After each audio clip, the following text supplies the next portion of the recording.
இயேசு கிறிஸ்துவின் இனிதான நாமத்தில் இன்றைய ஆவிக்குரிய சிந்தனைக்கு உங்களை அன்புடன் வரவேற்கின்றோம். இப்போதும் ஒரு பாடலுக்கு பின்பு உங்கள் சிந்தையை தெளிவிக்கும் ஆவிக்குரிய செய்தியை கேட்கலாம். விசுவாசத்தினால் நீதிமான் பிழைப்பான், விசுவாசியே பதறாதே. விசுவாசத்தினால் நீதிமான் பிழைப்பான், விசுவாசியே பதறாதே. கலங்காதே திகையாதே விசுவாசியே, கலங்காதே திகையாதே விசுவாசியே. கல்வாரி நாயகன் கைவிடாதே, கல்வாரி நாயகன் கைவிடாதே. விசுவாசத்தினால் நீதிமான் பிழைப்பான், விசுவாசியே பதறாதே.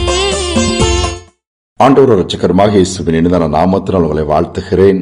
இந்த நாளிலும் கூட நம்முடைய ஆவிக்குரிய சிந்தனைக்காக மார்க் எழுதின சுவிசேஷம் 5ஆம் அதிகாரம் 27, 28 நான் வாசிக்கிறேன். இயேசுவை குறித்து கேள்விப்பட்டு நான் அவருடைய வஸ்திரங்களையாயிலும் தொட்டால் சொஸ்தமாவேன் என்று சொல்லி ஜனக்கூட்டத்துக்குள்ளே அவருக்கு பின்னாக வந்து அவருடைய வஸ்திரங்களை தொட்டாள். யார் என்று பார்ப்போமானால் 12 வருஷம் உதிரப்போக்கினால் கஷ்டப்படுகிற ஒரு பெண். வைத்தியர்களால் சுகமாக்க முடியல, இருக்கிற பணத்தெல்லாம் செலவழிச்சிட்டாப்புல, சரீரம் எலும்பு தோலுமா போயிடுச்சு, நம்பிக்கை இழந்து போயிட்டாங்க. அப்போ இயேசு குறிச்சு யாரோ சொல்றாங்க, அதுதான் நற்செய்தி. என்ன சொல்றாங்க? இயேசுண்டு ஒருத்தர் நிறைய கிராமங்கள்ல போறாரு, சுற்றி திரிகிறாரு, அவர் பேசுறாரு, அவர் தொட்டா சுகம், அவர் பார்த்தா விடுதலை கிடைக்குது, அவர் அநேக வியாதியஸ்தர்கள்லாம் சுகமாக்குறாரு, அற்புதங்கள் நடக்குன்னு சொன்ன உடனே இந்த பெண்ணுக்குள்ள ஒரு வாஞ்சை வந்துருச்சுது, ஒரு விசுவாசம் வந்துருச்சு. அந்த இயேசுவை நானும் பார்க்கணும், நானும் போன என் வியாதியை மாற்றுவாரு, அவர் வஸ்திரத்தையாவது நான் தொடணும், ஓரத்தையாவது தொடணும்னு சொல்லி போறாப்புல. ஜனக்கூட்டம் அதிகமா இருக்குது. இயேசு எபீர் என்கிற ஒரு ஜபாலய தலைவன் வீட்டுக்கு போயிட்டு இருக்கும்போது இந்த இயேசுவை கண்டுபிடிச்சு அப்படி பின்னாடி போய் வஸ்திரத்தின் ஓரத்தை தொடுறாங்க, சுகம் உண்டாயிருது. அப்ப இயேசு கேட்கிறாரு, சுத்தி இருக்கவங்க என்னை தொட்டது யார்? சீசர்லாம் சொல்றாங்க போல, கூட்டம்ல நெருக்கிட்டு வருது, யார் தொட்டாங்கன்னு எப்படி ஆண்டவரே சொல்றது? எல்லாரும் தான் நெருக்கிட்டு தள்ளிட்டு வராங்களே. இல்ல, என்னிடத்திலிருந்து வல்லமை புறப்பட்டு போச்சுதே, நான் ஃபீல் பண்றேன். திரும்பி பாக்குறாரு, இந்த பெண் பயந்து போய் நிக்கிறாங்க. ஆண்டவர் சொல்றாரு, அதை பார்த்து உன் விசுவாசம் உன்னை ரட்சித்துமா, அந்த சுகத்தை அப்பவுமே பெற்றுக்கொண்டாங்க. அந்த ஃபெய்த், அந்த செய்தியை யாரோ சொல்றாங்க, இயேசுவை போய் பாரு அப்படின்ட்டு பாக்குறாங்க, வஸ்திரத்தை தான் தொடுறாங்க, வல்லமை புறப்பட்டு போது. இந்த சகோதரிக்குள் இந்த விசுவாசம் இயேசுவிடத்திலிருந்து அற்புதத்தை கொண்டு வந்துருது, சுகம் கிடைச்சு சந்தோஷமா திரும்பி போறாங்க. நம்முடைய விசுவாசம் எப்படி இருக்குது? இயேசுவை பற்றி அறிந்திருக்கிறோம், ஜெபிக்கிறோம், நிறைய கேள்விப்பட்டிருக்கிறோம்.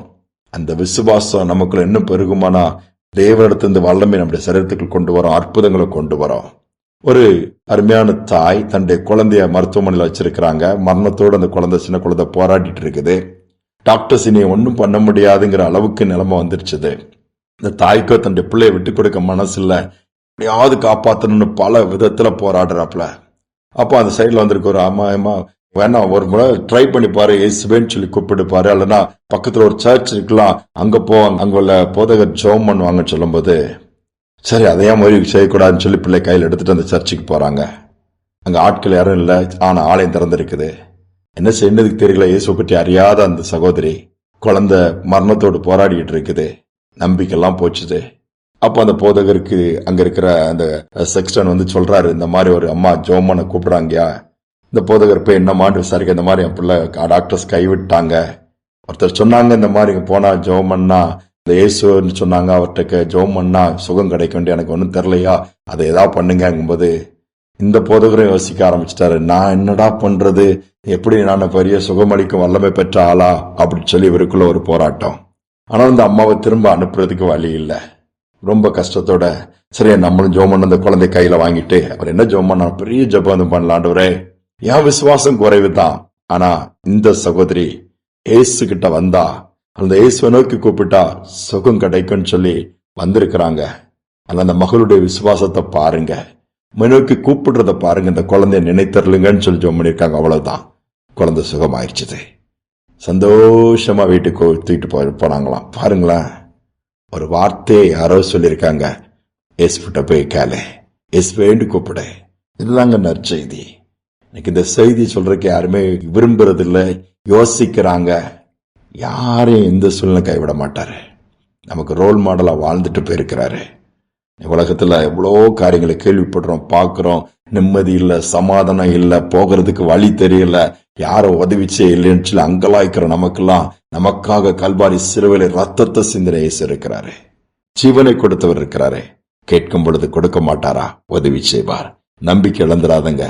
நீங்க யாராக இருந்தாலும் சரி, உங்களுக்கு நிர்பந்தமான சூழ்நிலை, இக்கட்டான சூழ்நிலை, நெருக்கமான சூழ்நிலையில, நம்பி கடந்து போன சூழ்நிலையில, பலவீனமான சூழ்நிலையில கடந்து போனாலும் இயேசுவேன்னு சொல்லி கூப்பிட்டு பாருங்க. உடனே உத்தரவு கொடுப்பாரு, சூழ்நிலை மாற்றுவார். ஜெபிப்போமா? அன்பின் தகப்பனே, எங்களுக்காக கல்வாரி சிலுவையில் ஜீவனே கொடுத்தவர் அப்பா, கூப்பிடுகிற எங்களுக்கு நீர் உதவி செய்யாமல் இருப்பீரோ. அதனால கூட விசேஷமா ஒவ்வொரு பிள்ளைகளையும் நீங்க நினைவு கூறுங்க. யாரெல்லாம் இயேசுவேன்னு சொல்லி கூப்பிடுகிறார்களோ, யாரெல்லாம் நோக்கி பார்க்கிறார்களோ, பிள்ளைகளை நினைத்தர்லுங்க. நன்மை உண்டாகட்டும், விடுதலைகள் உண்டாகட்டும், ஆசீர்வாதங்கள் பெருகட்டும். தாழ்த்தி ஒப்புக் கொடுக்கிறேன். துதிகனமை ஏற்றுக்கொள்ளும் இயேசுவின் நாமத்தில் பிதாவே, ஆமேன், ஆமேன். இயேசுவேன்னு சொல்லி கூப்பிடும் பொழுது அது விசுவாசத்தோடு நிச்சயமாகவே அந்த ஜெபத்திற்கு வலிமை உண்டு, வல்லமை உண்டு, அற்புதங்கள் அது கொண்டு வரும். சிந்தனையோடு நாளை தொடர்வோம். மீண்டுமாய் நாளை தினம் சந்திப்போம். உம்மை நோக்கி மன்றாடும் யாவருக்கும் அருகில் இருக்கின்றீ. உம்மை நோக்கி மன்றாடும் யாவருக்கும் அருகில் இருக்கின்றீ. கூப்பிடுத கேட்டு குறை நீக்குவீர், விருப்பம் நிறைவேற்றுவீர். கூப்பிடுதல் கேட்டு குறை நீக்குவீர், விருப்பம் நிறைவேற்றுவீர். உம் நாமம் உயரணுமே, அது உலகெங்கும் பரவணுமே. தகப்பனே தந்தையே உமக்குத்தான் ஆராதனை. தகப்பனே தந்தையே உமக்குத்தான் ஆராதனை.